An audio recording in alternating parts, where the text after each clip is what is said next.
menche mame sha sim free Kotoko nsem no kwame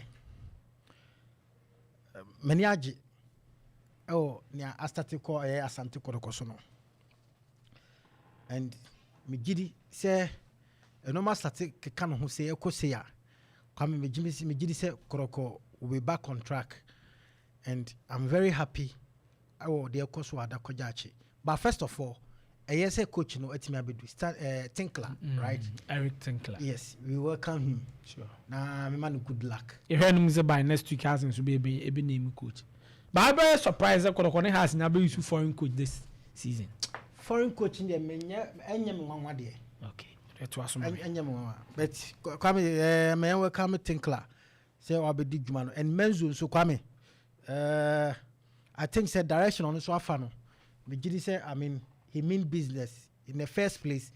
Oma and penny for a use sa project in the Shada Kojachi. Come you see, Obatech Hospital, physiotherapy unit no. Container and ye diaye. But o share sa difference si hona kwame e fekeke. How ma structure de ni si honum I yard de no kwame e fekeke. Nti me hwania omu use container na ye wada Kojachi na kwame. Now it got to a point to take me padudo na kasana container there be kwame. Na bruche kwa offices bebre na ye container. But e wa na omo ye container stadium okata. Yeah. Ujina ho a unhu say container. Purpose a service said the other blocks I see then be at 37. So me gidi say na me wan say am for kasa bebre but ne menzo buy na wa man penny for use sa project no kwame. Many and you see Kwame, sometimes I don't understand why people don't want to leave a legacy after say or leave for post.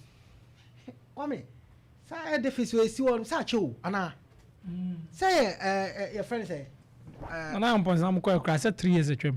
Yeah.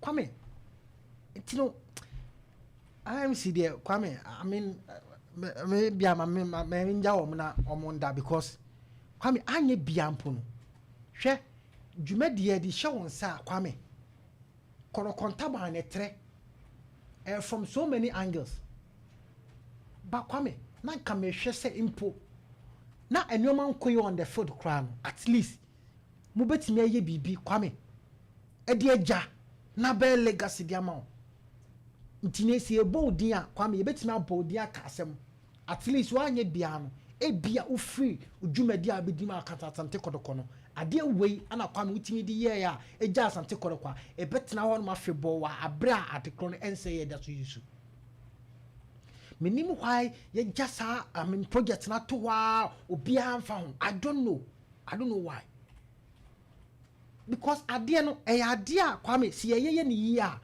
abebo Asante Kotoko going forward at least on fiti prekopa nya ni nyina ba Kwame ye free one ya kotu and this is how they way si hono ma Kwame at least players no betimi ayusu ama omo performance ya na say team no kra round can be Kwame akotro and the first of all mame commend Menzo so watimi ama mpanimfo ya we say ene sa building sa ade na project no omo nya project no because obehia sa Asante Kotoko club no Kwame omo be use that particular project I name panimfo no so no Kwame board for no so no omo make sure say nei omo be ma ade na back to life na abe serve purpose dem Asante Kotoko yes abe serve purpose dem Asante Kotoko ti Kwame mani age pa won ya ekoso Asante Kotoko eje honom no mani age pa say panimfo ehwe no ma make sure say nei omo be ma sa project no Kwame etimi abe serve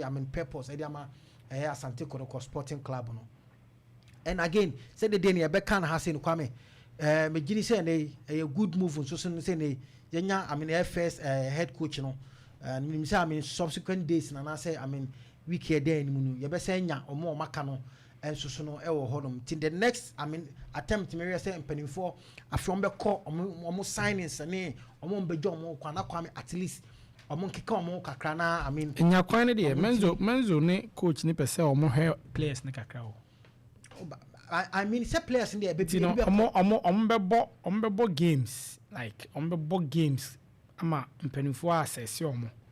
kakransa Kwame, I'm talking about omo contract. Yes. Okay. What I say? Ha, omo no asem na making. And say din e bi beko. Nti na omo a omo ho na omo contract with Asante Kotoko enwuye no. Omo de still an omo ya Asante Kotoko players. And if you want to assess them, Kwame, enti asiye wo. If you want to assess them, Kwame, enti asiye wo.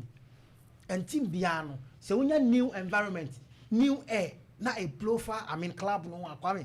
Ana nyoma timi eye positive e di ma club no. Especially yenya aye two foreign individuals are omo ba be di dwuma de ama Asante Kotoko sesei. Because utie menzo na Kwame eye project a opeso oye na enei etimi so abapa no so live legacy bi wo ho. Enti ne nyese bia wa ba be adwuma keke na se okọ. Because I quite remember say enei ohwe coaches ni sa no man kwa na ebi onuma ono omu di nkomo se ni omu magi project no omu nye na ye den na so apa na se dum Opemsuo bi na project ni nyini at least they will benefit from that project no ebi o ha ententam ebi o ha emfa but fortunately for him wanya tinkla Kwame ne omu ababe so dwuma di na omu ebe di dwuma e de ma Asante Kotoko so me giri se ene empanifo me mo maba so Kwame because the omu yes se no me giri se going forward se ne o ma to aso ko se ye na the omu ye o ma nte ana na Kwame mo to aso me giri se Kotoko will be back e wo track ne o betime di dwuma e de ama eye Asante Kotoko enso so e wo ho Kwame again agbesi de no